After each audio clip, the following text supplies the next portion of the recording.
আসসালামু আলাইকুম। প্রিয় দর্শক, অন্য মঞ্চের আলাপ চাইতে আপনাদের সকলকে আমন্ত্রণ জানাচ্ছি। বিসমিল্লাহির রহমানির রহিম। আসসালামু আলাইকুম, আদাব। জাতিসংঘে শীর্ষ অধিবেশনে, বার্ষিক শীর্ষ অধিবেশনে বিএনপি জামাতকে নিয়ে যোগদানের যে সিদ্ধান্ত নিয়েছেন, আপনারা জানেন যে আওয়ামী লীগের কার্যক্রম নিষিদ্ধ হয়েছে 12ই মে। তার আগে নাটক মঞ্চস্থ হয়েছে আওয়ামী লীগকে নিষিদ্ধ করার জন্য। প্রকৃতপক্ষে যে ঘটনা যা হয়েছে সেটা হচ্ছে ইউনূস নিজেই সিদ্ধান্ত নিয়েছে আওয়ামী লীগের কার্যক্রম নিষিদ্ধ করবে। এখন এই সিদ্ধান্ত বাস্তবায়ন করার জন্য, এটাকে দেখানোর জন্য সকল দল এই আওয়ামী লীগের কার্যক্রম নিষিদ্ধ চেয়েছে। আপনারা জানেন যে প্রথম থেকেই বিএনপির মির্জা ফখরুল সাহেব সহ সব সিনিয়র নেতারা বিভিন্ন সভা সেমিনারে বক্তব্য দিয়েছে। তারা কোনো রাজনৈতিক দল নিষিদ্ধ চায় না, এটা জনগণ সিদ্ধান্ত নিবে, এই ধরনের বক্তব্য। অর্থাৎ আওয়ামী লীগকে নিষিদ্ধ করার যে কথা উঠেছে সেটার সাথে তারা একমত না। একটা পর্যায়ে ইউনূস তার নিজের দল কিংস পার্টি এনসিপিকে লেলিয়ে দিল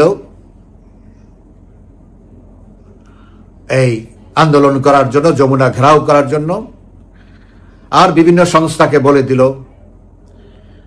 তাদের এই গরমের মধ্যে ঠান্ডা পানি দেওয়ার জন্য, খাওয়ার জন্য পানি সরবরাহ করার জন্য, আরো নিরাপত্তামূলক যা যা দরকার ছিল সেবা শুশ্রূষা করার জন্য সবই ব্যবস্থা করা হলো।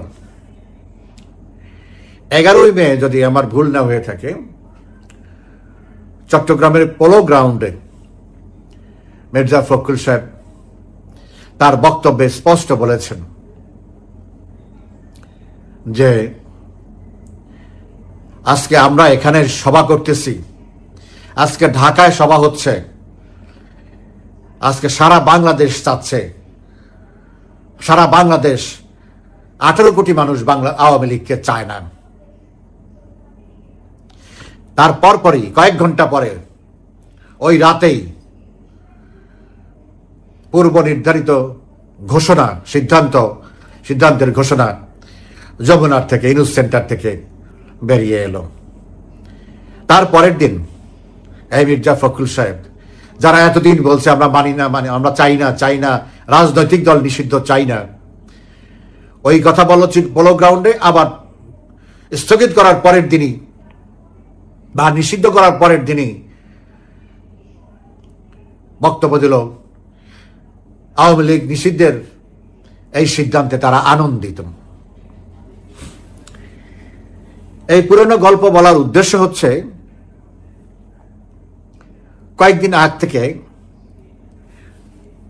কয়েকটি দল, জামাত সহ কয়েকটি দল, এই গণ অধিকার পরিষদ কারা কারা আছে, এরা দাবি করতেছে জাতীয় পার্টিকে নিষিদ্ধ করতে হবে। কেন? জাতীয় পার্টি আওয়ামী লীগের দোসর, সব নির্বাচনে আওয়ামী লীগকে সহযোগিতা করেছে, নির্বাচনে অংশ নিয়েছে, এই জন্য জাতীয় পার্টি এবং 14 দলকে, প্রথমে কথা উঠেছিল জাতীয় পার্টি, এখন নতুন করে গত 2-3 দিন 14 দলকে নিষিদ্ধ করতে হবে। এর প্রেক্ষিতে বিএনপি বলা আবার সেই পুরনো রেকর্ড বাজানো শুরু করেছে, আমরা নিষিদ্ধ চাই না, নিষিদ্ধ করা যাবে না। এবং এমনকি এটাও বলেছে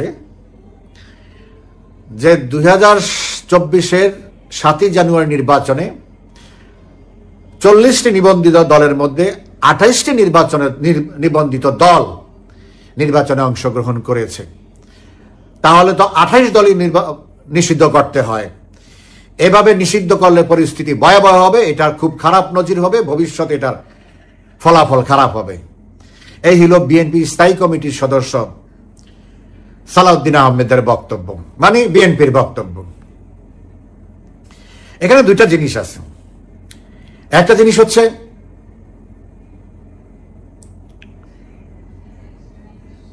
বিএনপি স্বীকার করলো এতদিন তারা বলে আসতো একতরফা নির্বাচন হয়েছে। যদি 40টি দলের মধ্যে 28টি দলে নির্বাচনে অংশগ্রহণ করে থাকে তাহলে সেই নির্বাচন কিভাবে একতরফা হয়? তারা নিজেদের কথাই আজকে নিজেরা ভুল এবং মিথ্যা প্রমাণ করেছে। হ্যাঁ, এটা বলা যায় যৌক্তিক যে বিএনপি বিরোধী দলের মধ্যে বিএনপি বড় দল, আওয়ামী লীগের পরে সবচেয়ে বড় দল। সেই দল না আসলে অন্য ছোট ছোট দল যেগুলি আছে এদের তো কোনো গুরুত্ব নাই। তো এদের গুরুত্ব না থাকলে গুরুত্বপূর্ণ দল ছিল বিএনপি, সেটা আসে নাই, যার জন্য স্বাভাবিক এটা এই যে বিএনপি আসে নাই বা বাকি 28 দলকে নিয়ে আওয়ামী লীগকে নির্বাচন করতে হয়েছে, এই জন্য কোনো দিন কোনো কারণে আওয়ামী লীগ কোনো সন্তোষ প্রকাশ করেনি। আওয়ামী লীগ বলেনি একবারের জন্য, আওয়ামী লীগ কোনো পর্যায়ের নেতা, প্রধানমন্ত্রী তো নাই, কোনো পর্যায়ের নেতা কোনোদিন বলেনি যে খুব ভালো নির্বাচন, বিএনপি আসে নাই তারপরে খুব ভালো নির্বাচন হয়েছে, বিএনপি আসে নাই তো কি হয়েছে, এ ধরনের কথা আওয়ামী লীগের কোনো পর্যায়ের নেতা কোনোদিন বলে নাই। আওয়ামী লীগ বলেছে বিএনপিকে, আর শুধু বলেনি, আওয়ামী লীগ সর্বোচ্চ চেষ্টা করেছে বিএনপিকে এই 2008-এর নির্বাচনের পরে যে 3টা নির্বাচন হয়েছে 3টা নির্বাচনে আসার জন্য সর্বোচ্চ চেষ্টা করেছে। 14 সালের নির্বাচনে যে নির্বাচনকালীন যেই হবে কি বলে আপনার সরকার হবে, সেই সরকারে বিএনপিকে 5 জন মন্ত্রী, স্বরাষ্ট্র মন্ত্রণালয়ের 5 জন মন্ত্রী দেওয়ার প্রস্তাব করা হয়েছে যে যেই 5টা মন চায় সেই 5টা নিয়ে যাক। ওইটা থাকবে নির্বাচনকালীন সরকার, সেটার নীতি নির্ধারণী কোনো বিষয়ে তারা ফাংশন করবে না। তফসিল ঘোষণার পরপরই অটোমেটিক একটা নির্বাচনকালীন সরকার এবং অন্যান্য মন্ত্রীদেরকে বাদ দিয়ে একটা ছোট্ট একটা মন্ত্রিসভা থাকবে 15-20 জনের, সেখানে বিএনপির 5 জন মন্ত্রী নেওয়া হবে। আসেনি। এমনকি বিএনপির নেত্রী খালেদা জিয়ার সাথেও প্রধানমন্ত্রী টেলিফোনে কথা বলেছেন, নির্বাচনে আসার জন্য টেলিফোন সংলাপ করেছেন, প্রধানমন্ত্রী কল দিয়েছেন, তারপরও তারা নির্বাচনে আসেনি। তো তারা দিয়ে এটা বলে এই জন্য আওয়ামী লীগ সবসময় বলে আসছে যত রকমের চেষ্টা আছে দেশি বিদেশি লোক এনেও, ডোনাল্ড লু অমুক সেমুক সবাইকে এনেও তারা নির্বাচনে আসেনি। তারা তত্ত্বাবধায়ক না হলে নির্বাচনে আসবে না, তাদের সিদ্ধান্ত। আমরা সবসময় এই কথাই বলে আসছি, নির্বাচনে আসা না আসা একটি দলের অধিকার, তাকে তো ফোর্স করে আনা যাবে না যে না নির্বাচন করতেই হবে। তো সেই জায়গায় বিএনপি সিদ্ধান্ত নিয়েছে তারা নির্বাচন করবে না, নির্বাচনে অংশগ্রহণ করবে না। ভালো, তারা সিদ্ধান্ত নিয়েছে, তার মানে তো এই না যে নির্বাচন একতরফা হয়ে গেছে, অংশগ্রহণমূলক হয় নাই। 40টা দলের 28টা যদি অংশ নেয় তাহলে সেই নির্বাচন ডেফিনেটলি দলীয় চিন্তার ভিত্তিতে অংশগ্রহণমূলক, এবং জনগণ অংশগ্রহণ করেছে। প্রায় 40-42% জনগণ অংশগ্রহণ করেছে প্রতিটা নির্বাচনে, আরো বেশি। 18 সালে তো বিএনপি অংশগ্রহণ করেছেই। তো জাতীয় পার্টির অংশগ্রহণের দোষে বা 14 দলের অন্যান্য দল বা 28 দল যদি শেখ হাসিনার অধীনে আওয়ামী লীগ সরকারের অধীনে নির্বাচনে অংশগ্রহণের জন্য দোষী হয়, তাহলে বিএনপি নিজেও তো এই দোষে দোষ্ট। বিএনপি 18 সালে নির্বাচনে অংশগ্রহণ করেছে, জামাত নির্বাচনে বিএনপির মাধ্যমে অংশগ্রহণ করেছে, তাদের প্রার্থী ছিল 22টা। আরো অন্যান্য দল যারা আছে এখন, যারা এই ইউনূসের দোসর, তারা সবাই সেই নির্বাচনে অংশগ্রহণ করছে। তাহলে তো তাদের কেউ নিষিদ্ধ করতে হবে, নির্বাচন থেকে নিবন্ধন বাতিল করতে হবে বা স্থগিত করতে হবে। এখন কথা হচ্ছে বিএনপি এই কথা কেন বলে, এখন কেন সে চায় না যে জাতীয় পার্টি বা 14 দল অংশগ্রহণ নিষিদ্ধ হোক? কারণ হচ্ছে জামাতের সাথে তার একটা বিরোধ চলছে, যেই বিরোধটাকে আমি পাতানো খেলা হিসাবেই মনে করি। কারণ আলটিমেটলি যারা আবার একই ঘরের মধ্যে থেকে বিরোধ করতেছে, ঘর একটাই তাদের, আওয়ামী লীগ বিরোধী ঘর। তো এই ঘরে বসে তারা নিজেরা পাতানো খেলা, পাতানো নাটক, যাই হোক এরকম করতেছে। এখন কোনো কারণে জামাত যদি না আসে, তাহলে জাতীয় পার্টিকে নিয়ে তারা এটা করতে গেলে তখন আর তাদের একতরফা নির্বাচন হবে না, তখন তারা গণতন্ত্রকে সংহত করার জন্য নির্বাচন জায়েজ করার কথা বলবে। তো নির্বাচনে জামাতকে ব্যালেন্স করার জন্য বিএনপি এখন জাতীয় পার্টি সহ এইসব দলকে ধরে রাখতে চায়। এটা তার স্বার্থে যা কিছু করবে সেটা জায়েজ আছে, অন্যরা করলে সেটা জায়েজ নাই। বিএনপি অন্যান্য দিকে বাদ রাজনৈতিকভাবে যে কতটা দেউলিয়া হলে এই ধরনের আত্মঘাতী সিদ্ধান্ত নিতে পারে বা চিন্তা করতে পারে। যদিও আমি বিশ্বাস করি যে এগুলি কিছুই থাকবে না, জাতীয় পার্টি আগে পরে যদি তারা নির্বাচনের ওই পর্যায়ে পর্যন্ত যেতে পারে তাহলে জাতীয় পার্টিকে তারা নিষিদ্ধ করবেই। কারণ তা না হলে জামাত নির্বাচনে যাবে না, আর জামাতকে না নিয়ে নির্বাচন গেলে সেই নির্বাচন হবেও না। আরেকটা জিনিস আমি লক্ষ্য করছি যে কিছু সাংবাদিক, কিছু ইউটিউবার, কিছু তথাকথিত সুশীল বিভিন্ন টকশো আলাপ আলোচনা বিভিন্নভাবে একটা জিনিস খুব জোরালোভাবে প্রচার করতেছে, সেটা হচ্ছে আওয়ামী লীগের ভোট, এই যে 40% 45% ভোট, এই ভোট কোন দিকে যাবে। মানে এমন ভাবে তারা মানুষকে ব্রেইন ওয়াশ করতেছে বা মানুষকে বিভ্রান্ত করতেছে যে আওয়ামী লীগ তো নির্বাচনে আসতে পারবেই না, তো নির্বাচনটা হবে বিএনপি ভার্সাস জামাত, দুইটা জোট হবে। তো সেখানে আওয়ামী লীগের এই বিশাল ভোট ব্যাংক এটা কোন দিকে যাবে, ঠিক এমন একটা মেন্টাল ট্রিটমেন্ট দিচ্ছে এই সমস্ত তথাকথিত সাংবাদিক, সুশীল, ইউটিউবাররা। ভাবটা এরকম যে আওয়ামী লীগ আসবে না, কিন্তু মানুষের মনে হলো আওয়ামী লীগ আসবে। আওয়ামী লীগ দুইভাবেই আসার সম্ভাবনা এবং উজ্জ্বল সম্ভাবনা, সেই প্রসঙ্গে আমি পরে আসতেছি। সো আমি এইটা বললাম এই জন্যে যে এই সাংবাদিকরা, এই সুশীলরা, এই ইউটিউবাররা মানুষকে প্রতিদিন খালি ভোটের অঙ্ক করে যে আওয়ামী লীগের ভোটটা এদিকে গেলেই এরা জিতবে, আওয়ামী লীগের ভোটটা ওদিকে গেলেই ওরা জিতবে। আসলে বিষয়টাকে একটা ধোঁকা দেওয়া, মানুষকে আপাতত আওয়ামী লীগ চিন্তা মুক্ত করার জন্য, যে আওয়ামী লীগের চিন্তা বাদ দেন, এটা নিয়ে চিন্তা করার কিছু না, এটাই অন্তত এই নির্বাচনে আওয়ামী লীগ নাই, এইরকম একটা ভাব তৈরি করার জন্য, এরকম একটা ভাবনা মানুষের মনে প্রতিষ্ঠা করার জন্য এটা একটা অপপ্রচার, এটা একটা কোঅর্ডিনেটেড প্রপাগান্ডা।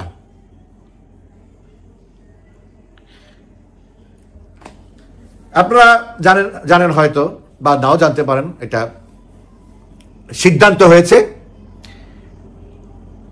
এই ডেভিল ইনুস বা দৈত্য জাতিসংঘের সাধারণ অধিবেশনে যোগ দিবে। সেখানে এটা হলো নতুন কৌশল, দুইটা কারণে এই কৌশল। কি কৌশল? বিএনপির মির্জা ফখরুল ইসলাম আলমগীর, জামায়াতের আব্দুল্লাহ তাহের, এনসিপির কি নামের কাদের না সেক্রেটারি, কে যেন নাম মনে নাই, এনসিপির যে সদস্য সচিব, আর প্রবাসী অনলাইন নেতা বিএনপির তারেক জিয়ার আন্তর্জাতিক বিষয়ক উপদেষ্টা সাম হুমায়ুন কবির নাকি এই ধরনের নাম, এই চারজন রাজনৈতিকভাবে ডেভিলের সফর সঙ্গী হবেন। এখানে দুইটা উদ্দেশ্যে ডেভিল এখানে এই কৌশল নিয়েছে। একটা হচ্ছে পশ্চিমাদেরকে দেখানো বা আন্তর্জাতিকভাবে একটা শো অফ করা যে আমি এদের প্রতিনিধিত্ব করতেছে, বাংলাদেশে এই দলগুলি সবচেয়ে বড় দল, এরাই প্রভাবশালী দল, এরাই জনগণ, আমি এদের প্রতিনিধিত্ব করতেছি। ওই জিনিসটা আর নাই যে ইউনূস নিজে একাই 100, আর কারো প্রয়োজন নাই। তার ভাবমূর্তি, তার জ্ঞান বুদ্ধি, তার নোবেল, তার মাইক্রো ক্রেডিট, তার গ্রামীণ ব্যাংক, এগুলোই তার যোগ্যতার জন্য যথেষ্ট। এখন হচ্ছে যে সেই জিনিসটা অলরেডি ডাইলুটেড হয়ে গেছে, এখন আর এটা কাজ করে না। যার জন্যে তার একটা গ্রহণযোগ্যতা তৈরি করার জন্যে সে যাদের সাথে দেখা করবে তাদেরকে বলবে এই যে সব এরা এই বাংলাদেশ, পুরো বাংলাদেশ আমার সাথে, তাদের প্রতিনিধি আমি, তার গ্রহণযোগ্যতাটাকে তৈরি করার জন্য। এটা হলো একটা উদ্দেশ্য। আরেকটা উদ্দেশ্য হচ্ছে বিএনপির সাথে জামাতের সাথে এখন যেসব বিষয়ে মতদ্বৈধতা হচ্ছে, বিশেষ করে এই পিআর সিস্টেমের নির্বাচন আর জুলাই সনদ, এই দুটাকে এদেরকে সাথে নিয়ে গিয়ে একটা প্যাচ আপ করা যায় কিনা, একটা সুযোগ বসে নিজেরা খুব অনেক সময় পাবে, আলাপ আলোচনা করতে পারবে, সব মিলে একটা যদি সুযোগ হয় তাহলে ওই জিনিসটাকে মিটমাট করার একটা পন্থা হিসাবে এদেরকে বেছে নেওয়া হয়েছে। আমার এখানে একটা বিষয় আছে, সেটা হচ্ছে আগামী 1 সপ্তাহের মধ্যে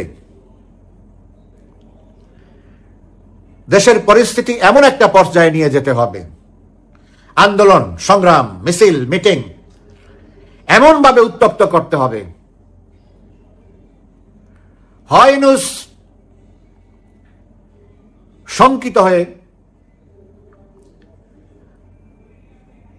আমেরিকা সফর বাতিল করবে, অথবা আপাতত ম্যানেজ করে আমেরিকা গেলে তারপরে এখানে এমন একটা পরিস্থিতি তৈরি করতে হবে সে যেন আর ফেরত না আসার সাহস পায়।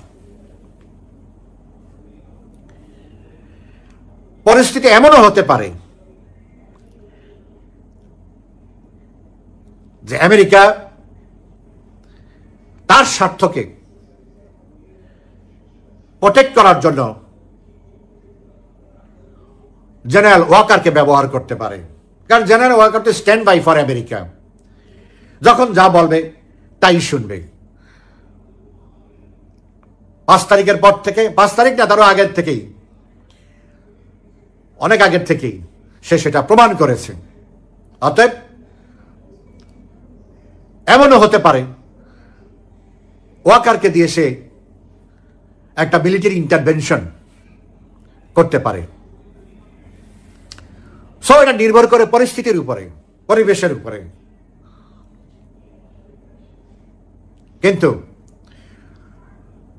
এখন যে কনস্টিটিউশনাল ডেডলকটা তৈরি হয়েছে, যে জুলাই সনদ যেই কারণে করতেছে, বা তারা এখন নতুন করে একটা গণভোটের আবিষ্কার করতে চাইতেছে যেটা সংবিধানে নাই। জুলাই সনদ যেই প্রক্রিয়াই হোক, এটা সংসদে রেটিফাই করতে হবে, তাইলেই এটা সংবিধানের অংশ হবে। সরি। আর গণভোটও যদি তারা জোর জবরদস্তি করে করতে চায়, ওই গণভোটও অবৈধ, কারণ বর্তমান সংবিধানে গণভোটের কোনো প্রভিশন নাই। গণভোটে যদি প্রভিশন করতে হয়, সংসদে বিল এনে পাশ করে তারপরে সংবিধানে গণভোটের প্রভিশন আনতে হবে, তারপর গণভোট করতে হবে। তাহলে এখন কিভাবে সে গণভোট করবে? এখন যদি গণভোট প্রেসিডেন্সিয়াল অর্ডারে যদি গণভোট করতে যায়, সেটা অবৈধ, যতক্ষণ না সংসদ সেটাকে অ্যাপ্রুভ করবে। ওদের মনের মধ্যে ওরা বিএনপিকে যেই প্রশ্ন নিয়ে ঘায়েল করতে যাচ্ছে, সেটা হলো জিয়াও 77 সালে গণভোট করেছিল, যেটা অবৈধ, কিন্তু ওই গণভোটকে তারা 79 সালের পার্লামেন্টে তারা রেটিফাই করেছিল, অনুমোদন করেছিল। সো এখন তারা প্রশ্ন তুলছে বিএনপির কাছে, জিয়ার গণভোট যদি বৈধ হয়, তাহলে এখন গণভোট করে ইলেকশন করে পার্লামেন্ট এনে সেই পার্লামেন্টে রেটিফাই করলে কেন গণভোট হবে না? এই প্রশ্নের উত্তর বিএনপির কাছে নাই, কারণ বিএনপি এই কাজটা করে আসছে আগে। সো এরকম একটা প্রক্রিয়া হতে পারে। এখন আন্দোলনের তোড়ে পরিস্থিতিতে যদি বাধ্য হয়ে মিলিটারি ইন্টারভেনশন করতে হয়, এখানে জরুরি অবস্থার কোনো সুযোগ নেই, কারণ জরুরি হচ্ছে ভ্যালুলেস। জরুরি অবস্থার যেসব জিনিসগুলো থাকে এগুলি একটা স্বাভাবিক অবস্থার থেকে উত্তপ্ত অবস্থা হলে তখন সেখানে জরুরি অবস্থা ইম্পোজ করলে কিছু একটা রেজাল্ট পাওয়া যায়। কিন্তু আন্দোলনটা যখন তৈরি হয় সরকারকে উৎখাত করার জন্য, সেখানে জরুরি অবস্থা অকার্যকর, কোনো কাজ ফল দেয় না। সো জরুরি অবস্থা চিন্তা করে কোনো লাভ নেই, এটা আসবে না। যদি আসে তাহলে আমেরিকানরা ওয়াকারকে দিয়ে মার্শাল ল জারি করাবে ওদের শেষ রক্ষার হিসাবে। কারণ এর আগেও আমেরিকা সামরিক ইন্টারভেনশন করিয়েছে এবং সেটাকে জায়েজও করেছে। এমন কথা বলে না আমরা এটা মানি না, এটা অবৈধ, ইলিগাল, ওইটা সেটা নাথিং, তারা কিছু বলে, তাদের কথা শুনলেই সব হালাল। সো ওই রকম পরিস্থিতি তৈরি হলে মিলিটারি ইন্টারভেনশন হতে পারে সাময়িক সময়ের জন্য। মার্শাল সিমের এরকম কিছু হতে পারে, বা মার্শালই হতে, ধরে নিলাম এক্সট্রিমটাই মার্শাল হতে পারে। তো মার্শাল যদি হয় তাইলে তো এই 1 বছর 13 মাসে যে অপকর্ম, সংবিধান লঙ্ঘন, যত কিছু করেছে এটা মাফ হবে না। মার্শাল যারা করবে নতুন আরেকটা ব্যাচ তৈরি হবে, এই ব্যাচটা আবার বেআইনি হয়ে যাবে ওয়াকার সহ। সো আমরা যেটা করব সেটা তো মার্শাল মানে কি, আর্মি ইন্টারভেনশন, আর্মির ফোর্স অ্যাপ্লাই করবে আন্দোলন দমন করার জন্য মার্শালের নামে। সেটা তো আর হচ্ছে না, কারণ মার্শাল তো আমরা ফেস করে আসছি। আইয়ুবের মার্শাল ফেস করেছে আওয়ামী লীগ, ইয়াহিয়ার মার্শাল ফেস করেছে আওয়ামী লীগ, জিয়ার মার্শাল ফেস করেছে আওয়ামী লীগ, এরশাদের মার্শাল ফেস করেছে আওয়ামী লীগ, জেনারেল মঈনের সেমি মার্শাল ফেস করেছে আওয়ামী লীগ। সো মার্শাল কোনো রিমেডি না, এটা আমেরিকানদের পচা বুদ্ধি। ওই টেরিফ যেমন ফালতু বুদ্ধি, অমুক দেশে যায় বম্বিং করে, ইরানে যায় বম্বিং করে, তারপরে লেজ গুটে চলে যায়, ফালতু চিন্তা। যখন যেখানে মন চাইলো বম্বিং করল, সৈন্য পাঠিয়ে দিল, ওইসব আজে বাজে চিন্তারই একটা ফসল হবে। বাংলাদেশে এরকম একটা ছেলে খেলা খেলানো, যে মার্শাল দিলে যদি দমন হয় বা নিবৃত করা যায়, এসব কিছুতেই কিছু হবে না। আমরা যখন রাস্তায় নামবো, আমাদের আগে থেকে বলে আসছি যারা আমাকে শুনতেছেন, আমরা সেনাবাহিনী, সব বাহিনী, এই বিএনপি বাহিনী, জামাত বাহিনী, জঙ্গি বাহিনী, সব বাহিনীকে ধরেই আমরা আমাদের পরিকল্পনা সাজিয়েছি। আমরা সেই ব্যাপারে স্থির এবং দৃঢ় প্রতিজ্ঞ, যে কোনো বাহিনীকে প্রতিরোধ করার মতো শক্তি, সাহস, সামর্থ্য বাংলাদেশের জনগণের আছে। আওয়ামী লীগ সেটা নেতৃত্ব দিবে, মাননীয় প্রধানমন্ত্রী সেটার পরিকল্পনা এবং নির্দেশ দিবে। কোনো কিছুতেই কোনো কিছু কাজ হবে না। রাস্তায় যখন নামবো, যমুনা দখল করেই আমরা এই দেশকে মুক্ত করব। ভালো থাকবেন, ধন্যবাদ।